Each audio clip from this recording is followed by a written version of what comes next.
It refers to when your mind gets totally absorbed in the task you enjoy. Imagine the choo-choo-choo-choo of the locomotive. That's the kind of rhythm you get into. I think that is the moment when your mind is open to new ideas. Chico, I saw you ride the locomotive. Yes. Did you come up with any ideas? Nothing came to me. I got derailed. I didn't have great hopes, but striking out was a shock.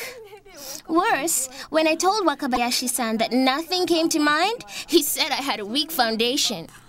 Absolutely. You have to try to build up your stock of knowledge. You think good ideas come easy? You gotta have interest in everything you see and touch in your daily life.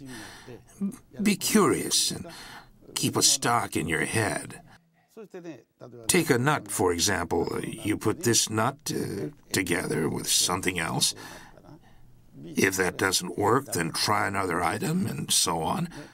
The process goes on and on. The trick is to add some value to an existing product. That's how I think while I go around the track. Still, isn't there a secret we can learn as to how to look at the world? When you look at an object and say, hey, that's well designed, then there's no opening for you. Whatever you look at, you gotta gauge its level on a scale of perfection. This monkey wrench, let's say, is 60% perfected. That leaves 40%, a lot of room for improvement. See?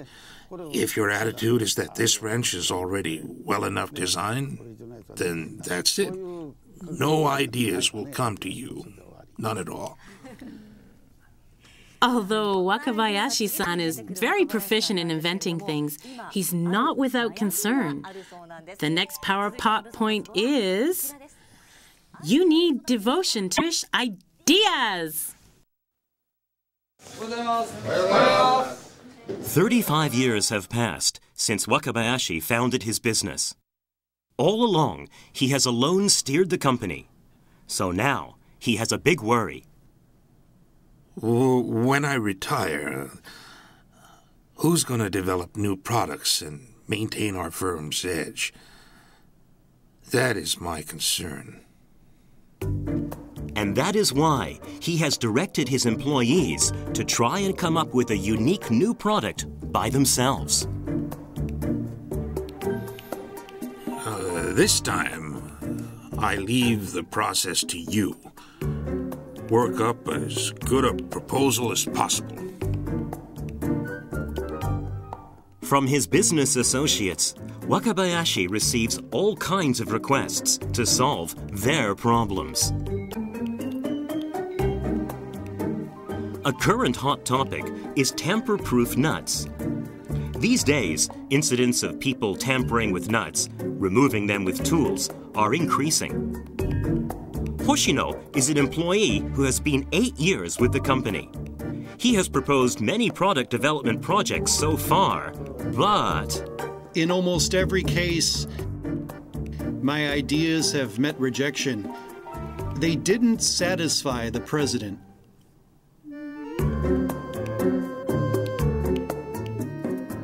The discussion continues after working hours. It's difficult. Ideally, the nut should change its form when tightened. Over some beers, almost everybody says openly whatever comes to mind. Hoshino, however, just keeps nodding without saying a word. What's on his mind?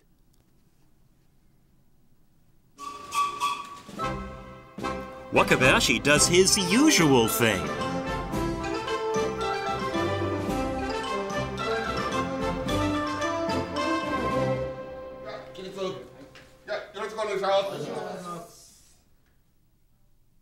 They have another meeting. Please write it down on the board. I have... Hoshino proposes the idea of making the upper half of the nut round so that it could not be tampered with using ordinary tools. The problem is that without a special tool, nobody can work the nut. Thanks to ideas from other employees, a new nut begins to take form. Just then, Wakabayashi joins the meeting. Will he be satisfied with the proposal from his staff? Let me see. I'm giving you a score of 30.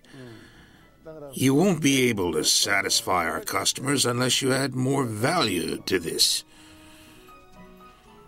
The founder is hoping to see his employees mature in responsibility, and his harsh comments are actually a sign of devotion.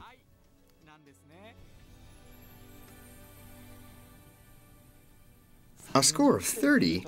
Wasn't that a bit tough on them? Well, you may be right, but that's a common starting point. When you improve to 60, then you got yourselves a new product, though just barely. So 30 is not actually so bad.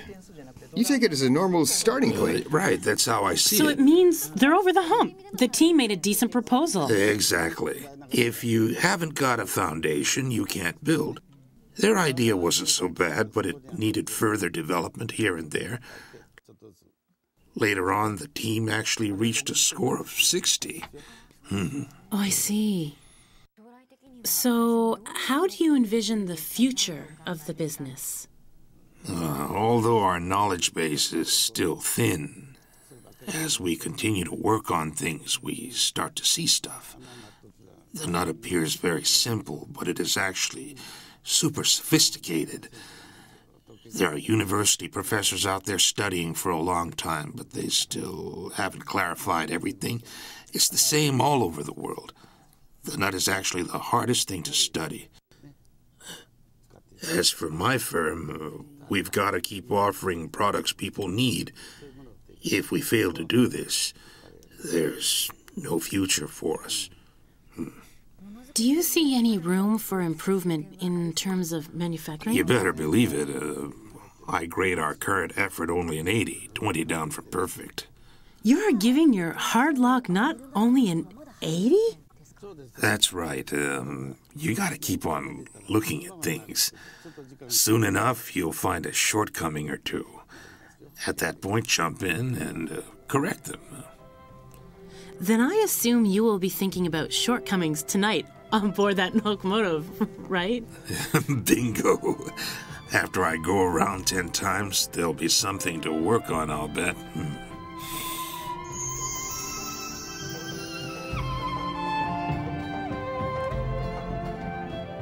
For the Edison of Higashi Osaka, connections to Osaka Power Pot occur when he rides his locomotive.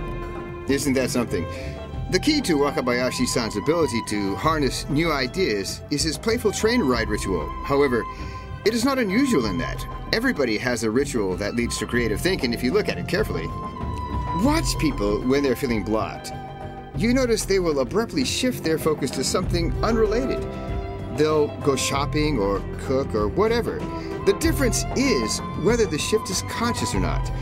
If it is, then they are able to take advantage of it and make creative breakthroughs. This was Business Legends, the Osaka Way. Mairo Okini!